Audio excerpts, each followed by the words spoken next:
Have you ever wondered, if the government decided to use you as a test subject, what would they say? Nothing. They wouldn't say a word. They would stay silent and carry it out in broad daylight, right above your head, in the air you breathe, in the city you live in. In 1950, nearly 1 million people in San Francisco were sprayed with live bacteria, and not a single one of them was warned. No announcement, no consent, no apology, and not a single person was held accountable. It was the early 1950s. The Cold War was intensifying. The US and the Soviet Union were in a race for weapons, for power, for space, and for things unseen: germs, viruses, and biological warfare. The US government feared one terrifying scenario. What if the enemy launched a biological attack on American soil? They needed answers. How would a city respond? How fast would the bacteria spread? How many would fall sick? How long would it take before someone noticed? And so they made a decision, a quiet one, to test it on a real city with real people. No permissions, no informed consent, just orders and silence. On September 20th, 1950, the U.S. Navy ship USS Breckinridge silently entered the waters just off San Francisco. Aboard the ship, specialized equipment filled with billions of live bacteria, mainly Serratia marcescens and Bacillus globigii. These were not benign. Serratia can cause pneumonia, urinary tract infections, and blood poisoning. Bacillus was chosen because it resembled anthrax in dispersal. Why these strains? Because they were easy to trace. They turned red under certain conditions, and at the time, the government claimed they were mostly harmless.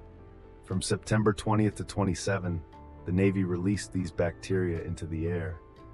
Day after day, a light mist drifted across the city. It mixed with the morning fog. It settled onto sidewalks, windows, cafe tables. It entered lungs. The people of San Francisco, they drank coffee on porches. They played with children in parks.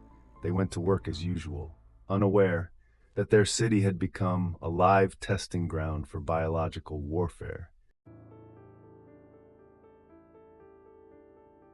Within days, hospitals began reporting strange infections, cases doctors had never seen before. Rare, aggressive infections, especially in the lungs and bloodstream. One of the most severe was Edward Nevin, a 75-year-old man, healthy, no prior conditions, suddenly ill, dead within days. The bacteria found in his bloodstream, Serratia marcescens, the same strain sprayed by the Navy. At least 11 other patients were hospitalized with similar symptoms during that period. Doctors were alarmed, but they had no idea why, because the government said nothing.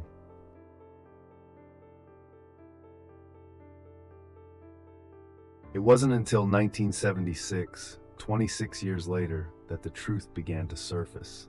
A leaked Pentagon document revealed Operation Sea Spray was real. It was approved, funded, and executed. And San Francisco was just one of over 200 secret tests conducted across the U.S. The Nevin family sued the government, and they lost. No one apologized. No one was held responsible. The official response? No direct link was proven. The operation remained classified. Sea Spray was just the tip of the iceberg.